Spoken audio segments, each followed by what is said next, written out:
Bonjour, 10 millions de Français sont concernés par la maladie ou le handicap psychique. Ça vous concerne. Le 12 juin prochain, c'est une journée nationale de sensibilisation et de mobilisation autour de ces maladies. C'est le psychodon. Avec nous, Céline Emetti, bonjour. Bonjour. Vous êtes déléguée générale et cofondatrice de Clubhouse France, une association qui travaille sur l'insertion sociale et professionnelle de personnes souffrant de handicap psychique. Vous êtes naturellement associée à cette journée du psychodon. Alors naturellement, c'est plutôt un privilège parce qu'heureusement, il y a beaucoup d'acteurs sur ce sujet-là.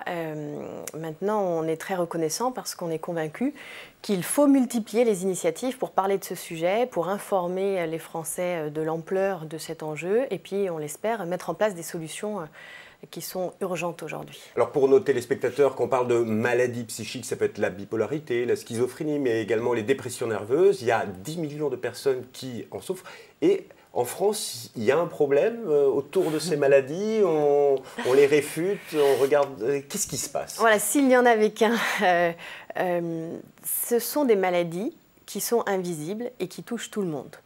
Au-delà de l'invisibilité, d'ailleurs 80% des handicaps sont invisibles, ce sont des maladies qui affectent la relation à l'autre. En gros, pendant longtemps, on ne savait pas comment gérer ce genre de souffrance, donc on a fait appel à de l'enfermement, une politique d'asile, d'hôpitaux psychiatriques. Et puis depuis 20 ans, la médecine, la science, les thérapies ont fait des progrès, ce qui ont permis en France de diviser par 2 le nombre de lits en hôpital psychiatrique et petit à petit aux personnes de vivre dans la cité. Une des difficultés, c'est que l'accompagnement s'est principalement fait sous le registre médical, sous le registre sanitaire. Or, ces maladies qui touchent tout le monde, principalement elles se déclenchent autour de l'adolescence, ces maladies qui touchent tout le monde rompent le parcours scolaire, le parcours professionnel, isolent la personne, la mettent petit à petit dans une situation d'exclusion. Et si on tire le trait, selon le SAMU social parisien, par exemple, un SDF sur 3 souffre d'un trouble psychique.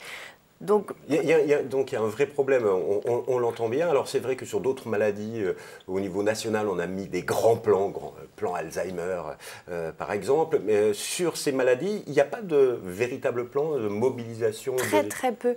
Le budget de l'État qui est consacré à la santé mentale est un des plus faibles dans le niveau sanitaire.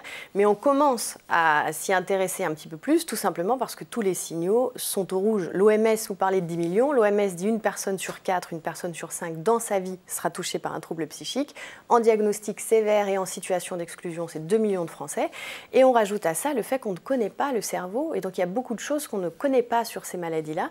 Et donc, ça plonge souvent la personne et son entourage dans une situation où ils sont extrêmement démunis et vraiment perdus. Et ce n'est pas que la France, le monde est en retard sur cette recherche-là. Mais maintenant, on n'a plus vraiment le choix. L'OMS dit 5 des 10 pathologies les plus préoccupantes dans le 21e siècle sont d'ordre mental. Et donc, il peut y avoir un véritable impact économique dans chaque pays, au-delà des drames personnels. Exactement. Vous parlez d'économie, par exemple, on en parle de plus en plus, mais ça reste un gros tabou. Ça reste un vrai tabou, parce que les représentations qu'on a sur ces maladies, malheureusement à l'opposé de la réalité, ne font qu'augmenter les discriminations et la stigmatisation. Mais un des chiffres clés qu'on commence à voir émerger, c'est que c'est le premier motif d'arrêt maladie longue durée. Donc ça coûte cher en termes économiques, par exemple au sein des employeurs, ça coûte cher aussi parce que sans mettre en place des solutions en amont, les personnes rechutent et se retrouvent à nouveau hospitalisées. Donc un des enjeux, c'est à la fois de changer de regard sur ces sujets-là. N'oublions pas qu'une personne qui souffre de schizophrénie, par exemple, est 140 fois plus victime qu'agresseur. Donc il y a vraiment des préjugés auxquels il faut tordre le cou de manière radicale parce que le préjudice est à la fois sociétal et à la fois au sein de la personne qui peut-être va un peu plus rechigner à accéder aux soins parce qu'elle ne veut pas être catégorisée avec cette étiquette, parce que la société lui renvoie une image de « t'es inutile, t'es fou, t'es dangereux ». Et c'est ça le vrai danger, c'est ce qu'on appelle la double peine. C'est à la fois la souffrance et à la fois la mise à l'écart. Alors, il n'y a pas de grande politique nationale encore, ça va venir. En France, en Australie, on a un ministre de la Santé mentale. Donc, le premier conseiller technique à la santé mentale en France a été nommé il y a à peu près 6 ans. Donc, c'est un sujet qui est largement sous-traité, mais souvent, on l'explique par ce côté un peu carcan médical. Et aujourd'hui, il faut sortir de ce carcan médical. Et tout le travail est fait, bien souvent, au-delà des médecins, par des associations comme votre association Clubhouse France. Qu'est-ce que vous faites exactement? Vous aidez à l'insertion sociale et professionnelle? C'est très important de travailler sur ce sujet-là. Bien sûr que c'est important. Alors, avec humilité, on adapte un concept qui s'appelle Clubhouse. Alors, ça s'appelle Clubhouse parce qu'au départ, c'était un groupe de patients, de personnes concernées qui étaient exclues et souhaitaient leur club, comme il peut y avoir des communautés assimilées Clubhouse. Et donc, ce que nous essayons de faire, c'est que nous adaptons un modèle d'entraide de jour qui n'est pas médicalisé, qui accompagne la personne dans son rétablissement et donc sa reconstruction. Alors les Américains, en anglais on va dire empowerment, mais en gros reprendre le pouvoir sur soi-même. Et donc ce que nous faisons au club, les personnes qui rejoignent le club, d'abord on les considère comme des personnes à part entière, ce ne sont pas des malades sur pattes, et à la limite la pathologie presque on s'en fiche. Ce qui nous intéresse, c'est que la personne soit suivie médicalement par ailleurs et qu'elle soit dans une démarche de reconstruction volontaire. Et à partir de là, le Clubhouse est un lieu de vie avec une méthodologie du lundi au vendredi, de 9h à 18h, qui permet de refixer des repères et de remettre la personne dans un rythme quotidien au plus proche des personnes qui sont en situation active. Et tout ce qui est social récréatif, on va le mettre le soir et le week-end. Et donc c'est un premier pas à la fois pour lutter contre l'isolement et à la fois pour accompagner la personne dans sa reconstruction et dans son autonomie. Voilà. Alors, le premier Clubhouse en France a été mis en place 2011, donc 2011. Ça fait maintenant 6 ans. 6 ans. Et est-ce qu'on peut tirer un petit bilan du travail Alors, complètement. Une de nos difficultés au départ, c'est les résultats, parce qu'il y a 350 Clubhouse dans 35 pays. Et à l'étranger, les résultats sont absolument fantastiques. Très rapidement, à Paris, au bout de 2 ans, on s'est rendu compte qu'on avait des résultats similaires, dont par exemple l'accès à une activité professionnelle pour 30% des personnes qu'on accompagne. Alors à Paris, il y a 250 membres, mais 30%, c'est un chiffre significatif, à la fois par le travail de sensibilisation qu'on fait en entreprise et à la fois parce qu'il y a des entreprises qui commencent vraiment à travailler sur ce sujet. On constate que les personnes vont moins à l'hôpital, qu'elles rechutent moins, et puis surtout qu'elles retrouvent des relations humaines significatives qui les remettent dans une capacité à se projeter et à retrouver confiance en l'avenir. N'oublions pas que c'est la première cause de suicide, c'est vraiment une cause de souffrance extrême qui est trop mal gérée et qu'il faut reconsidérer différemment.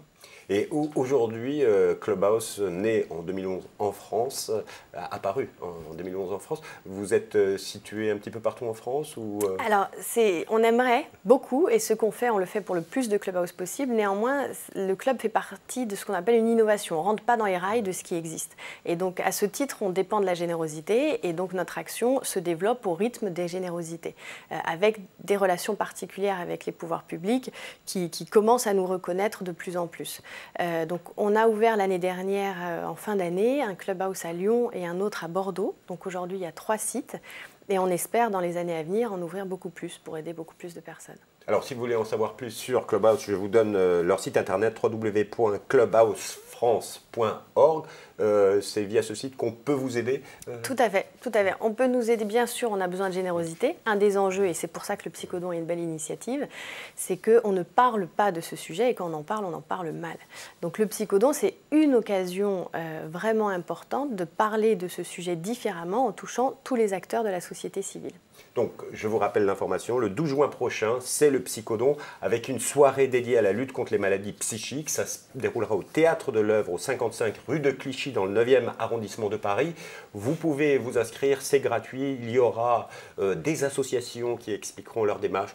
Vous serez présente, des artistes, des personnalités. Il faut y aller, il faut faire bouger les choses sur ces maladies.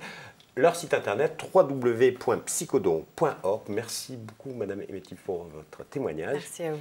Et quant à nous, on se retrouve bientôt pour un nouveau Ça vous concerne.